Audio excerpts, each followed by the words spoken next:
ఆంజనేయ స్వామి వారి పేరు వింటే చాలు, తలుచుకున్నా చాలు, ఆయన చిన్న ఫోటో మన జేబులో ఉన్నా చాలు, అర్ధరాత్రికి పూట శ్మశానంలో కూడా నడుచుకుంటూ వెళ్ళిపోవచ్చు అనేటువంటిది మనకు చిన్న నుంచి నూరు పోసినటువంటి ధైర్యం. వాళ్ళ ఊహ తెలిసిన దగ్గర నుంచి ఏ చిన్నది వచ్చినా శ్రీ ఆంజనేయం ప్రసన్నాంజనేయం అని అంటాం బాగా పరిపాటి.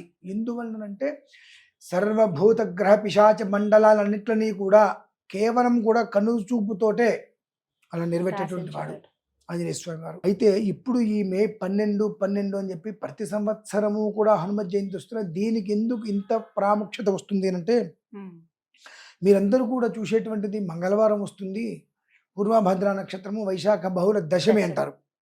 మేమేం ఆలోచిస్తామంటే ఆ రోజు నాడు వచ్చేటువంటి యోగకరణాలు ఏమిటి?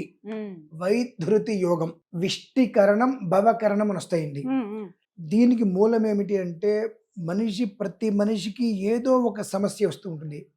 ఎప్పుడైతే ఒక మనిషికి జటిలమైనటువంటి సమస్య వచ్చి పరిష్కారం దొరకట్లేదు, ఇక ఆ సమస్యకి పరిష్కారం కూడా దొరకట్లేదు, ఇబ్బందులు పడుతున్నారు అనేటువంటి పరిస్థితులలో రామాయ రామభద్రాయ రామచంద్రాయ వేధసే రఘునాథాయ నాథాయ సీతాయా పతయే నమః అని చెప్పి రాముల వారికి సీతమ్మ వారికి నమస్కారం చేసుకొని ఆంజనేయ స్వామి వారి యొక్క ఫోటో దగ్గర కూర్చొని 11 సార్లు అలా ఒక హనుమాన్ చాలీసా కనుక పారాయణ చేసుకున్నట్లయితే ఆ ఒక ఏదైతే కనుక మనకు పరిష్కారం కూడా లేని దొరకని జటిలమైన సమస్య ఉంటుందో దాని నుంచి మనం బయటపడతామమ్మా.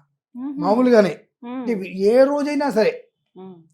అటువంటిది ఈ విష్టి యోగము అనేటువంటిది, భవయోగము అనేటువంటిది, వైధృతి యోగము మంగళవారంతో కలిసి రావడం అనేటువంటిది అపూర్వమైనటువంటిది. ఎంతటి యోగము అనంటే ఇది పూర్తిగా కూడా పంచముఖ ఆంజనేయ స్వామి వారి యొక్క విధానానికి సంబంధించినటువంటిది.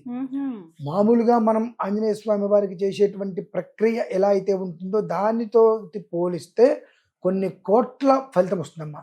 అంత విశేషమైంది కాబట్టి ఆంజనేయ స్వామి వారికి ఆరాధన చెయ్యాలి చెయ్యాలి చెయ్యాలి అని ఏ ఇంట్లో అయినా సరే మీరు ఆరాధన ఇట్లా చేసుకోండి. 11 మందితోటో అంటే 11 సార్లు హనుమాన్ చాలీసా పారాయణ కనీసం ఇలా చేసుకోండి అని అంటే చాలా ఖర్చుతో కూడుకున్నటువంటి విషయం.